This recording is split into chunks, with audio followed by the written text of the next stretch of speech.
দুইজন লেজেন্ড, দুই রকম কণ্ঠ। একজন আসামের গর্ব জুবিন গার্গ, আরেকজন ভারতের মডেলের কিং কেকে। আজকের গানের লাইনে কে সেরা? এই ভিডিওটা শেষ পর্যন্ত দেখো, কারণ শেষেই থাকবে ফাইনাল রেজাল্ট। আসামের মাটি থেকে উঠে আসলো এক জাদুকরী কণ্ঠ। জুবিন গার্গ শুধু গায়ক নন, তিনি একজন সুরকার, অভিনেতা আর সাংস্কৃতিক আইনক। তার গানে আছে আবেগ, প্রতিবাদ, ভালোবাসা, সব কিছু মিলে তার জনপ্রিয় গান ইয়ালি।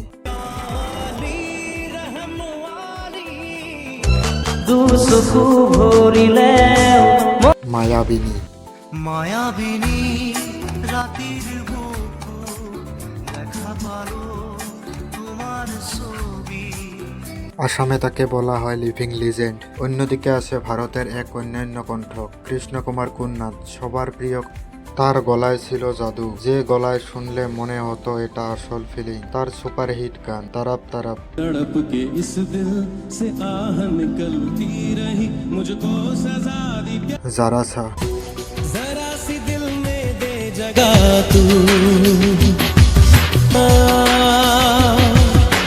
কেকে ছিলেন ইমোশনাল কিং। জুবিন গার্গের কণ্ঠ গভীর, শক্তিশালী। কেকের কণ্ঠ মৃদু, মেলোডিয়াস, হার্ট টাচিং। যদি পাওয়ারফুল ভয়েসের কথা বলি, জুবিন এগিয়ে।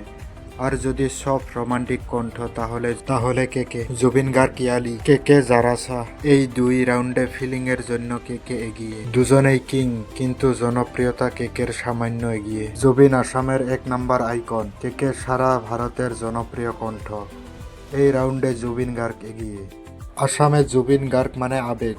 মানুষ তাকে শুধু গায়ক নয়, নিজেদের একজন মনে করে। অন্যদিকে কেকের গান প্রায় সব ভারতীয় প্লেলিস্টে আছে। সোশ্যাল মিডিয়া, ইউটিউব ভিউ কেকে এগিয়ে আছে, কিন্তু আঞ্চলিক ভালোবাসায় জুবিন গার্গ প্রতিরোধ্য।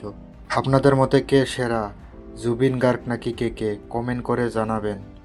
একটা কমেন্ট করে আপনার মতামত জানাতে ভুলবেন না, কারণ আপনার কমেন্টেতে জানা যাবে কে বেশি সেরা।